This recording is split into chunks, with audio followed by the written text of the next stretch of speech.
Mateo capítulo 18, versículos 15 al 18. Cuando nosotros andamos por la vida sin Cristo, estamos como una persona que está bajo rejas. Alguien que está preso, está esclavo. Hay muchas formas de ilustrarlo, pero es alguien que su voluntad está sometida al pecado y al diablo mismo. Por eso es que vemos tantas personas que, especialmente fuera de la iglesia, que hacen tantas cosas horribles. Pero quiero que recordemos que también en las noticias han salido cosas relacionadas con gente que hay en la iglesia que ha hecho cosas horribles también.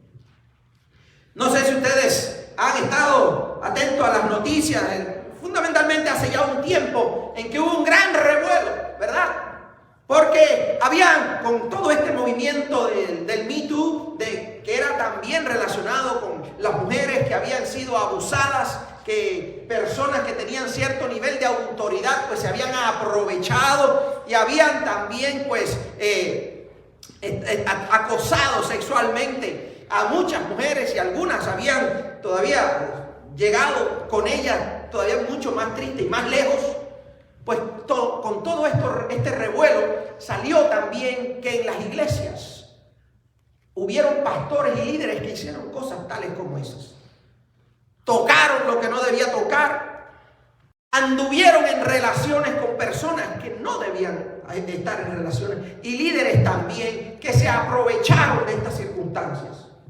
Hace un tiempo, hace alrededor de un par de meses, yo vi la noticia de un pastor en Texas, pastor metodista, allá en Texas, que como tenía un antecedente de ser una persona que conocía de la economía, pues se aprovechó de su conocimiento financiero para también. Y puede empezar como algo sencillito, algo que no tiene gran importancia, algo que cualquiera diría. Sin embargo,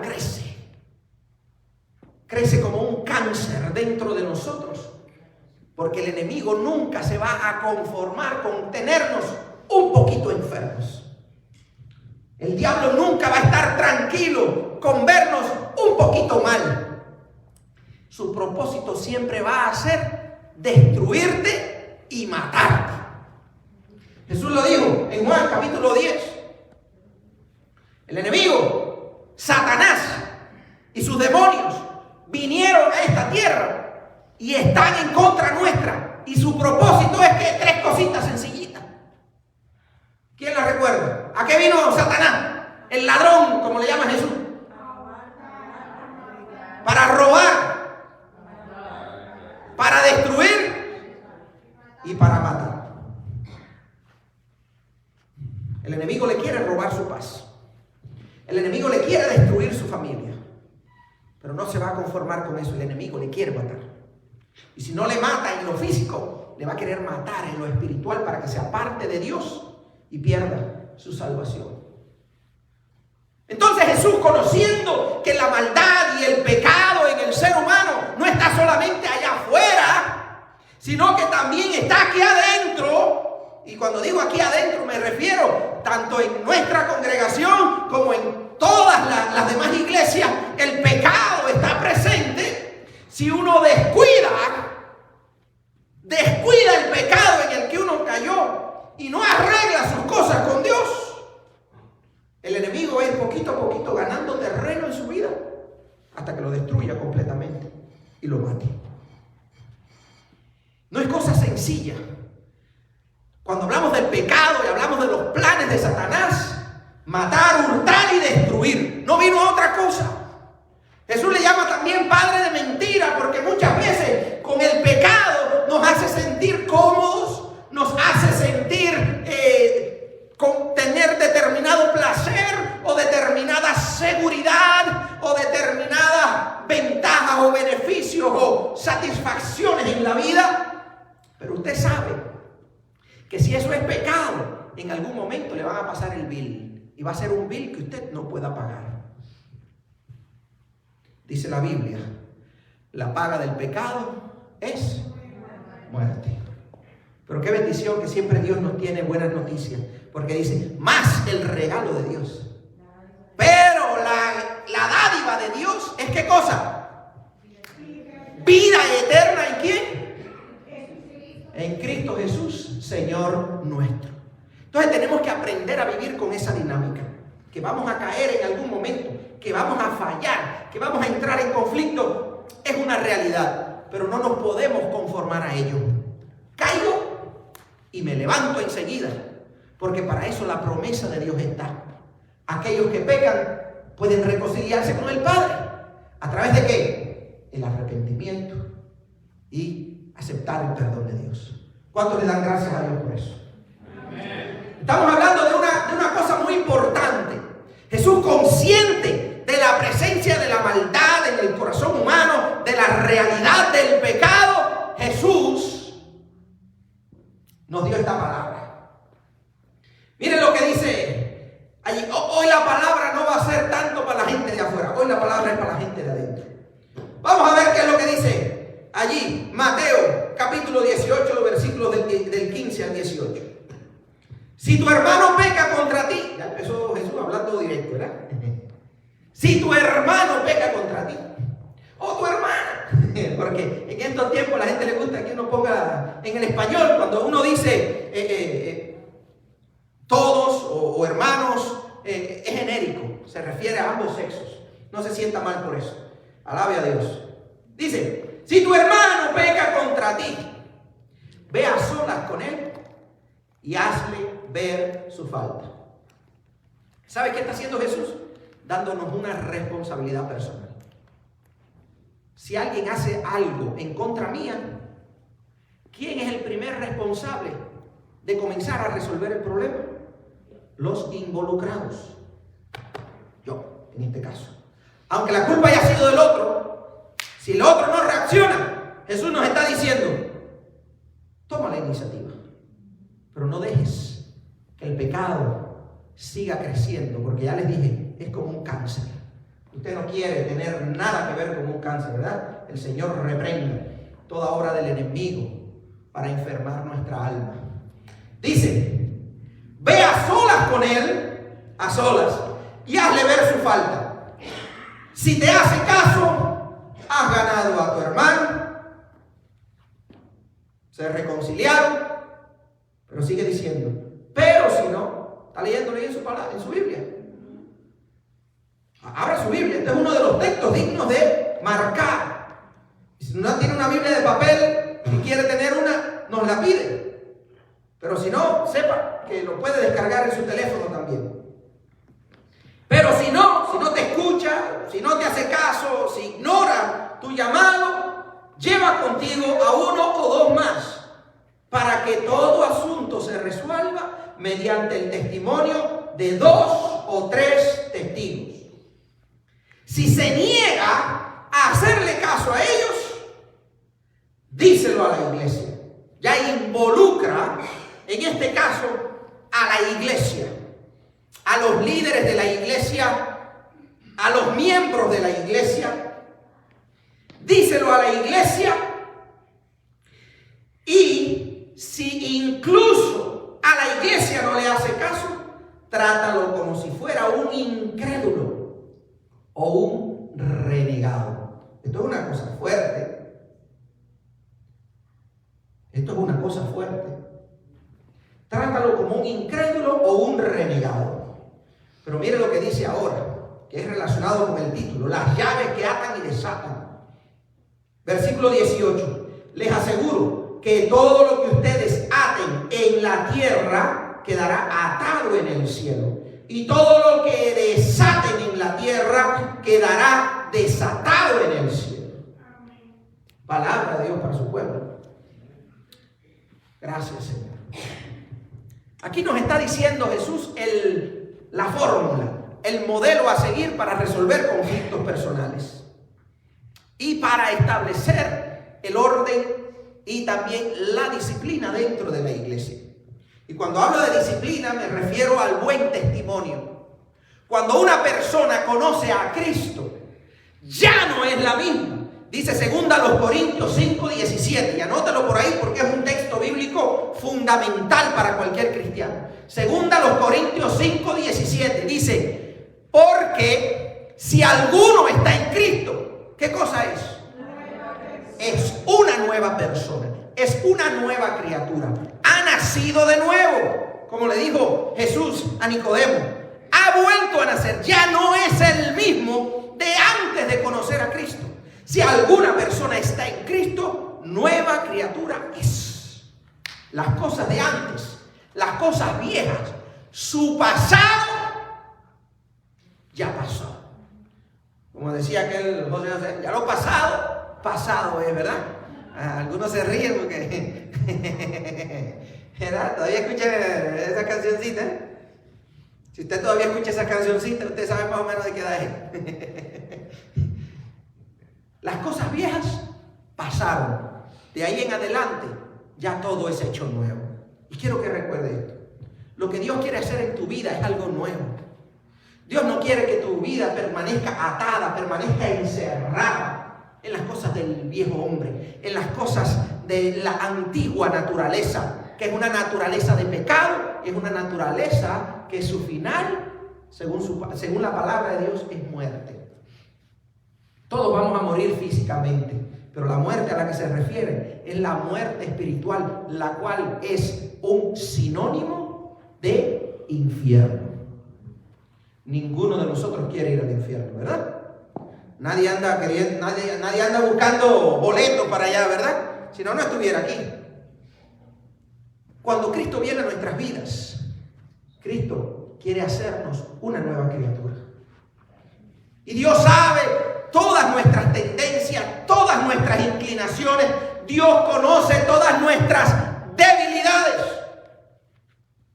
Y por eso, como en nuestra nueva naturaleza, muchas veces vamos a tomar prestado del viejo hombre, de la antigua naturaleza, de las malas costumbres que teníamos antes de venir a Cristo, como el Señor sabe que todavía vamos a tener inclinaciones a seguir mirando a aquellos que sabemos que no edifican, a seguir escuchando a aquellos que sabemos que no es de Dios, a seguir haciendo aquello que sabemos que Dios rechaza.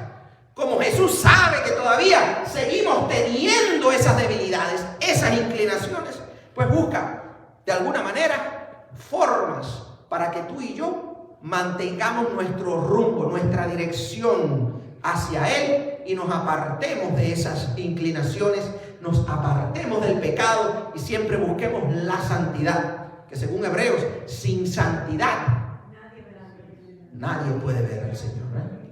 Nadie puede acercarse a Dios, nadie puede tener un encuentro con Dios sin santidad.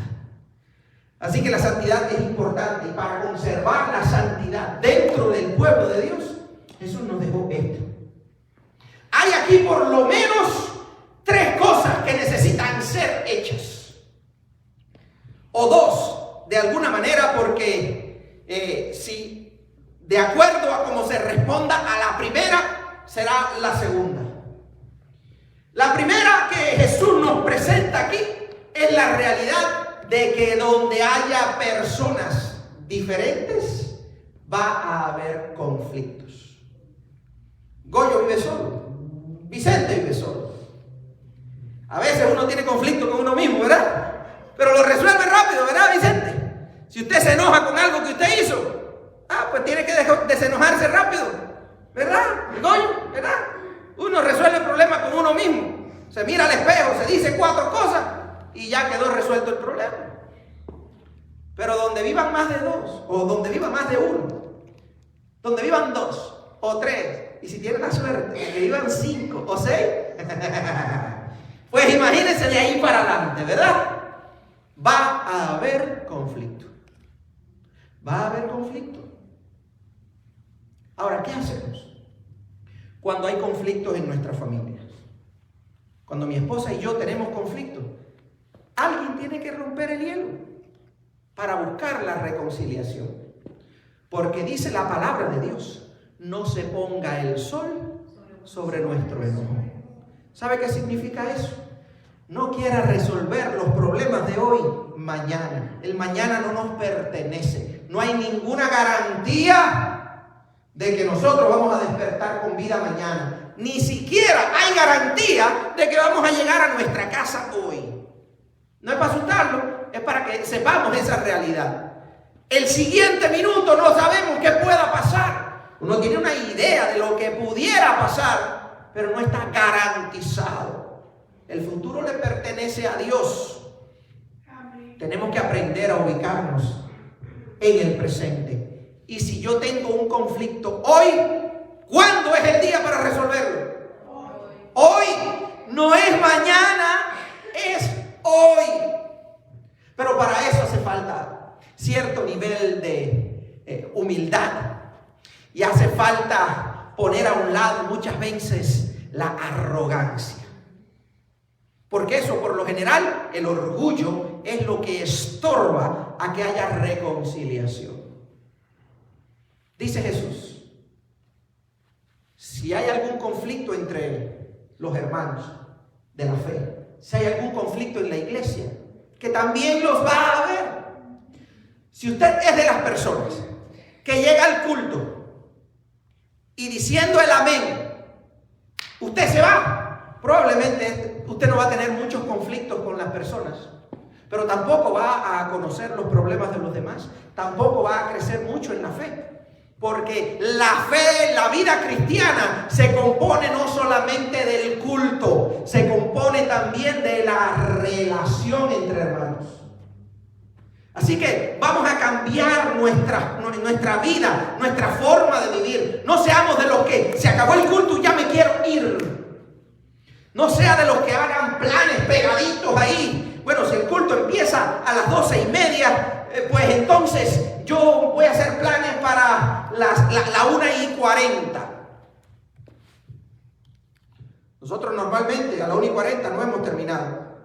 Pero bueno, ya son las 1:50. Así que si usted hubiera hecho planes para la 1:40, muy probablemente no estuviera aquí porque ya se hubiera ido, o hubiera tenido que cancelar los planes. El domingo es el día del Señor. El domingo es el día de venir a adorar a Cristo. Es el único día que como iglesia nos reunimos en físico. Es el día en que venimos al banquete de nuestro Padre Celestial. Todos en familia venimos a adorar su nombre. ¿Cuántos dicen aleluya? ¿Cuántos bendicen el nombre de Jesús? El domingo es el día del Señor. El domingo no es el día para priorizar otras cosas. Yo priorizo a Dios, y si me queda tiempo, pues entonces hago todas las demás cosas que pueda o quiera hacer.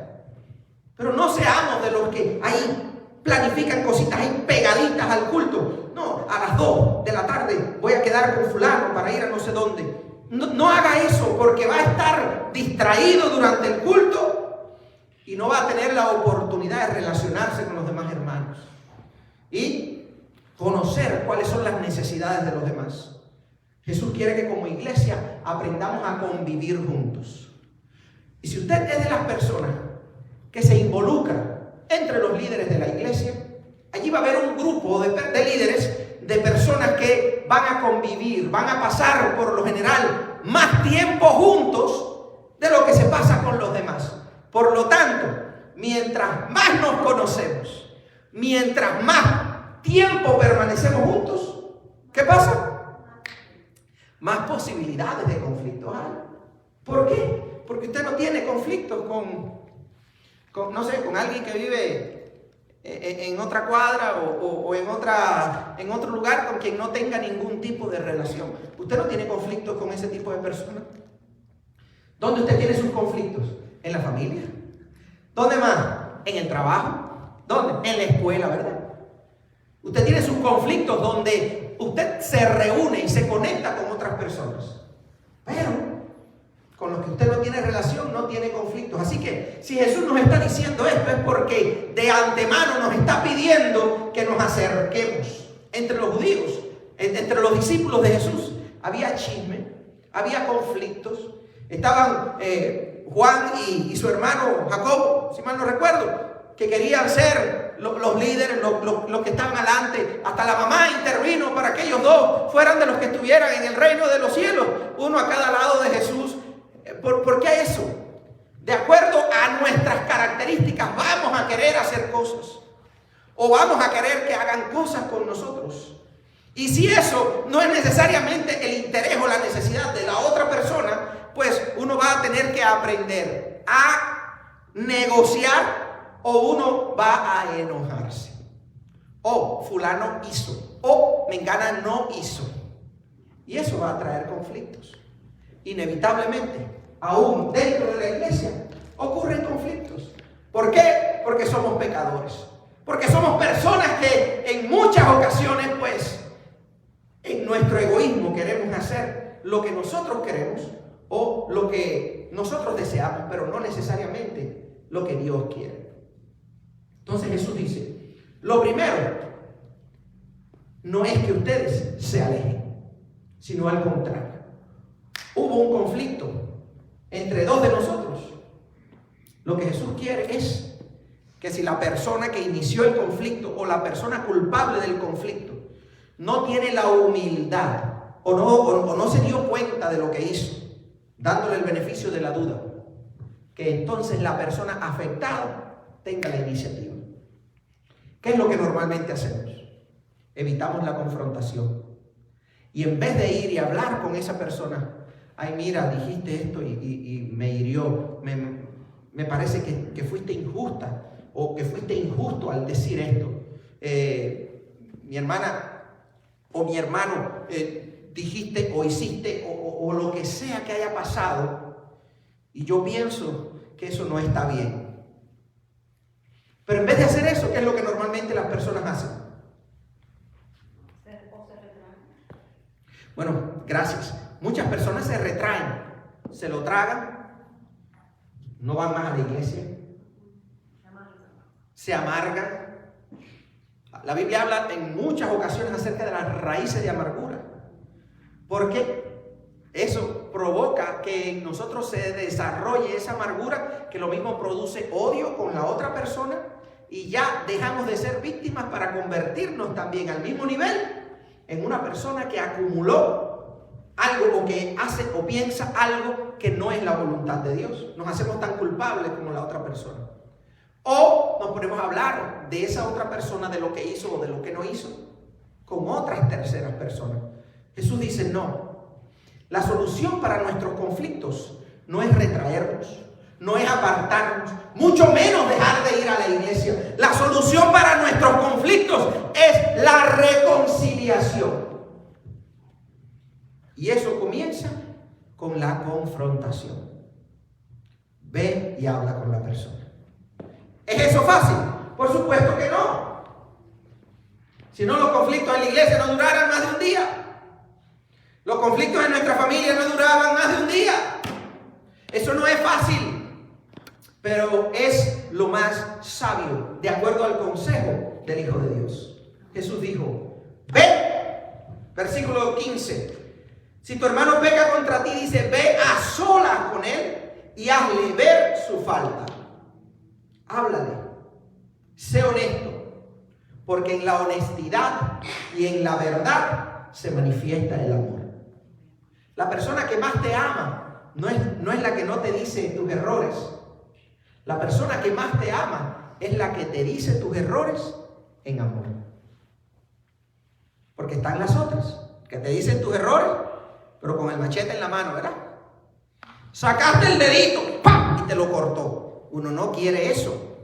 Eso no ayuda. Eso hace que el conflicto se agrave. La solución, dice Jesús, ve a solas con esa persona. Háblale. Dile lo que hizo. Hazle ver su falta. Dile quizás cómo tú te sentiste si fuera necesario.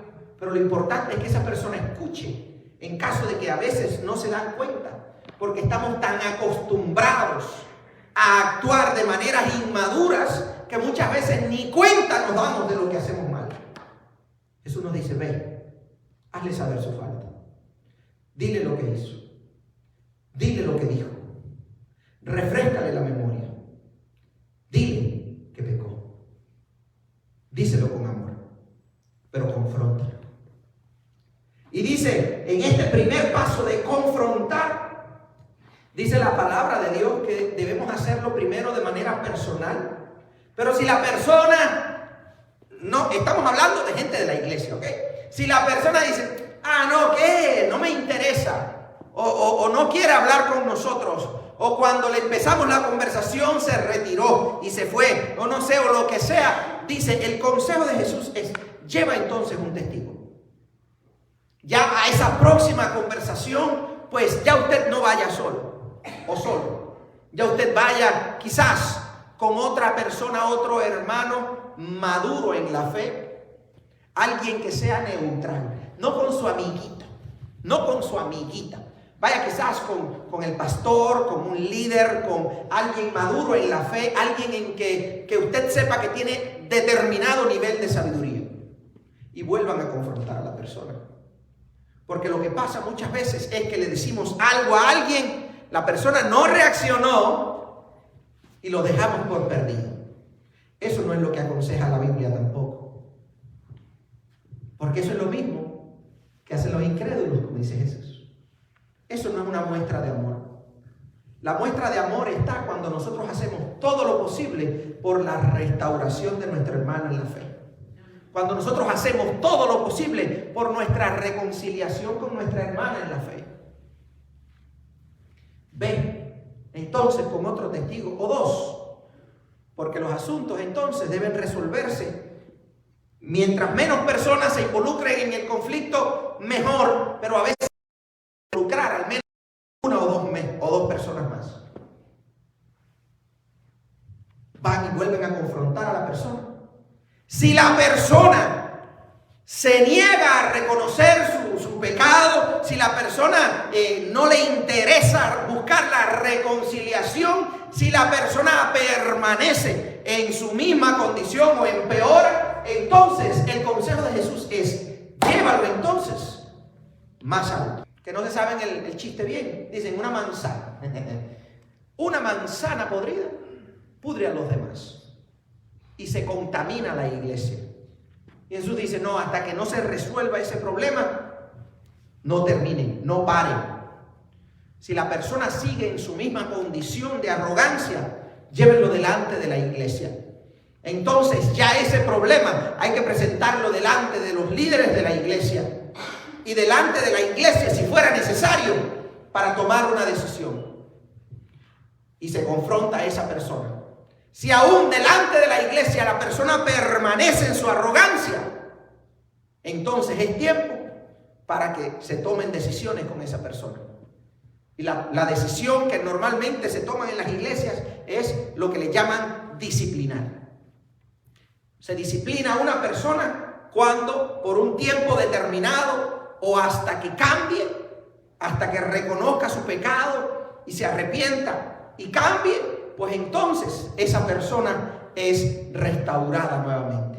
Porque dice, ténganlo como un incrédulo. Ténganlo como un renegado. Ténganlo como alguien a quien no le importa la fe. Y Jesús dice que para él la iglesia es como su esposa. Es como su amada. Y si Jesús fue capaz de ir a la cruz y entregar su vida por su iglesia, por todos nosotros, pues entonces, ¿cuánto no hace por la iglesia? Lo que tenga que hacer, como mismo usted lo haría por su cónyuge, como mismo usted lo haría por sus hijos. Si usted ve que una mala influencia permanece en el círculo de amistades, en el círculo más cercano, tanto de su cónyuge o de sus hijos, ¿qué usted hace? ¿Los deja así? No. Es tiempo de disciplina, es tiempo de cortar. Esa persona pierde su membresía de la iglesia. Esa persona pierde su liderazgo en la iglesia. Y eso no solamente se aplica para las personas, eso se aplica también para aquellos que son líderes y aquellos que son pastores. Si no está la intención de madurar, de reconciliarnos, de crecer en amor entre nosotros, pues esa persona pierde esos privilegios. por supuesto que Dios no quiere nada de eso, ¿verdad? Dios quiere lo contrario. Pero Jesús dejó determinados pasos para que aprendamos a resolverlo. Así que lo que pudiera pasar es que una vez que la persona es confrontada por todos estos pasos, la persona diga, no me interesa, yo no voy a cambiar, yo voy a seguir haciendo lo que estoy haciendo. En ese caso, la persona pierde su membresía. No se le cierran las puertas de la iglesia como no se le cierra a nadie, a menos que venga esa persona quizás con agresividad o a formar show o a formar escándalo, y entonces ya quizás en esas condiciones habría que involucrar otros niveles de autoridad. Pero las puertas de la iglesia permanecerían abiertas por si acaso esa persona quiere reconciliarse, si acaso esa persona reconoce su pecado y se arrepiente. Entonces, necesitamos aprender a confrontar. Necesitamos aprender a ser confrontados. Necesitamos aprender a reconocer cuando hemos fallado y a arrepentirnos de lo malo que hayamos hecho. Porque de lo contrario, el pecado echa raíz. Y si el pecado echa raíz, todavía es mucho más difícil arrancarlo, más doloroso y más cicatrices van a quedar en nuestras vidas a causa del pecado. Pero ¿cuál es la voluntad de Dios entonces? La restauración. Alguien me ofendió o alguien hizo algo inapropiado, lo llamo a solas y le digo lo que pasó. Esa persona, lo que Dios quiere es que esa persona diga, ay, no me di cuenta, o discúlpame, o fue sin querer, o mira, si es verdad, yo hice eso, y que la persona con una actitud humilde pueda arrepentirse de su pecado. Si la persona se arrepiente, dice el Señor, has ganado un alma. No has ganado el conflicto, porque nadie gana un conflicto.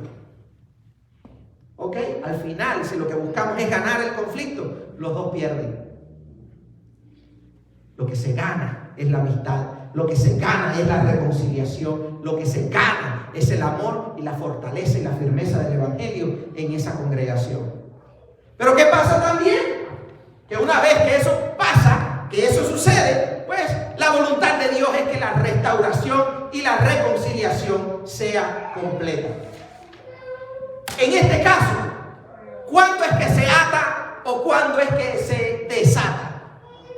La iglesia ata a una persona y dice la palabra de Dios que lo que se ate en la tierra por ese cuerpo de líderes o por esa congregación, lo que se ate en la tierra, es decir, lo que no se permita, tampoco se va a permitir en el cielo. Dios respalda a la iglesia a ese nivel y dice, si alguien por su arrogancia, por insistir en el pecado, por permanecer en el pecado, no se arrepiente ni busca la reconciliación, esa persona es atada cuando se le corta la membresía, cuando en esa iglesia esa persona no forma parte más de esa congregación. Pero ¿sabe cuál es el problema? O lo más difícil, lo más doloroso, que dice Jesús, que aún en el cielo, si le cortan, si lo atan, si declaran a esa persona todavía en pecado aquí en la iglesia, Dios reconoce eso en el cielo. Y eso es cosa seria. Eso es cosa seria. Que por supuesto Dios no va a reconocer la injusticia. Porque hay veces que la persona corrompida son las que tienen autoridad. Dios no va a reconocer esa autoridad injusta por parte de gente que hagan lo malo, por supuesto. Pero si alguien está en pecado, no se arrepiente y es atado por la iglesia, esa atadura es reconocida también en el cielo. Quiero que lo entienda así. ¿Por qué? Porque es cosa seria. Jesús dice, y la decisión que tome el cuerpo de la iglesia, yo lo voy a reconocer en el cielo. No es cosa sencilla, no es que me voy de esta iglesia para otra iglesia y resolví mi problema. La iglesia de Cristo es una. Si usted tiene un problema en la iglesia, aunque después usted tome la decisión de irse, resuelva su problema en la iglesia. Resuelva su problema en la iglesia. Yo recuerdo que yo fui parte de una división en la iglesia donde me convertí, allá en mi país. Tristemente, un adolescente, era bastante inmaduro, pero otras personas que yo reconocía como líderes de la iglesia, pues me compartían y yo veía también decisiones inapropiadas, decisiones injustas que tomaba el pastor en ese momento. Y aunque yo no estaba en ese momento en el que se levantó un grupo de la iglesia en el medio de un culto y se fue, se decidieron ir de la iglesia, yo fui de los que firmó ese papelito y formé parte de esa iglesia, de esa división. Pero Dios no me permitió estar en paz, porque aunque yo reconocía e identificaba problemas y errores en el cuerpo de líderes y el pastor en ese momento, yo no hice las cosas bien. ¿Y sabe qué? Dios me mantuvo esa inquietud hasta que finalmente yo decidí regresar a la iglesia donde yo tuve mi problema, y allí yo le pedí perdón al pastor. Me reconcilié con el pastor, me reconcilié con la iglesia, reconocí mi error, y ¿sabe qué? Aún en esa iglesia finalmente fue restaurado mi liderazgo. Aún la gente que también me habló de mí y dijo cosas negativas de mí, luego reconocieron mi liderazgo y me permitieron ser líderes jóvenes y formar parte de una serie de eventos y de decisiones importantes dentro de la iglesia. ¿Por qué? Porque Dios bendice el corazón humilde. Dios bendice a aquellos que quieren la unidad de la iglesia, la fortaleza de la iglesia y la reconciliación.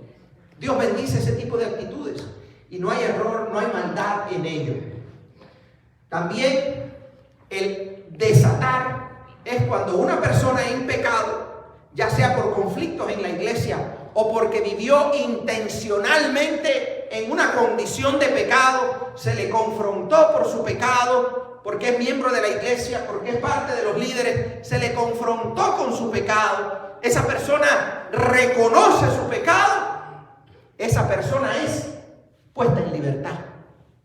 ¿Por qué? Porque una vez que uno reconoce su pecado y se arrepiente, es liberado. Es liberado por el Evangelio, es liberado por la gracia de Dios y por lo tanto es una persona que queda desatada, queda libre, tanto en la iglesia para seguir sirviendo al Señor, para seguir haciendo su llamado, para seguir desarrollando su liderazgo. Y esa permisión, eso que es esa libertad que la persona recibe aquí en la iglesia, la reconoce también el cielo. Así que, ¿cuál es el propósito de Dios? Desatar gente. El propósito de Dios es que las personas sean desatadas, sean puestas en libertad. Es que las personas queden completamente libres de sus ataduras al pecado. Lo primero es el Evangelio que nos da entrada a su reino. Pero reconocer que aún cuando somos parte de su reino, podemos caer nuevamente en las rejas, en las ataduras y en las garras del pecado. ¿Y cuál debe ser nuestra reacción? El arrepentimiento. El perdonar en el caso que también nos hayan herido a nosotros. El llamado de Dios para que cada uno de nosotros lo tenga presente en el día de hoy. El llamado de Dios es para que sintamos que Dios nos confronta. Porque todos, de alguna manera, todos necesitamos ser confrontados. Que Dios nos confronte y que hoy podamos evaluar nuestras vidas. Así que yo les invito a que cierre sus ojos y que hable con Dios en su mente. No lo diga en voz alta, pero que hable con Dios en su mente y usted le pueda decir al Señor: nunca dejes de confrontarme, Señor. Nunca dejes de confrontarme. Quiero ser de los que aprenden a vivir en santidad. Quiero ser de aquellos que se arrepienten del pecado. Quiero ser de aquellos que son cambiados y transformados por tu gracia.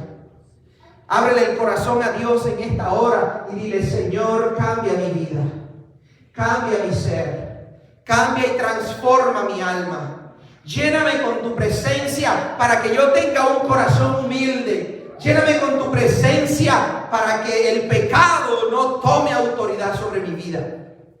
Ayúdame a crecer en santidad. Ayúdame, Señor, a amarte y demostrar mi amor por ti, amando también a mis hermanos. Confróntame, Señor, cuando peco.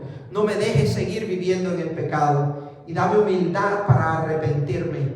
Dame humildad, Señor, para acercarme más y más a ti. Vengo delante de tu presencia en esta hora y te invito a que tú lo hagas también de manera personal. Le digas, vengo delante de tu presencia y te pido perdón, Señor, si a alguien le he fallado, si a alguien me he ofendido, Señor. En mi casa, en mi escuela, aquí en tu iglesia, en tu casa, en tu pueblo. Señor, si alguien ha sido herido por mis palabras o por mis acciones, si algún mal testimonio he dado yo delante de ti, te pido, Señor, perdóname. Límpiame en esta hora y ayúdame a reconciliarme, Señor. Ayúdame a reconciliarme con aquellos a quienes le he fallado.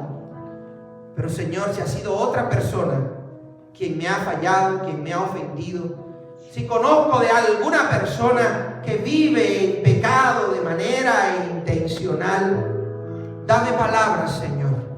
Dame el momento, Señor. Ayúdame para confrontar a esa persona con tu verdad en amor.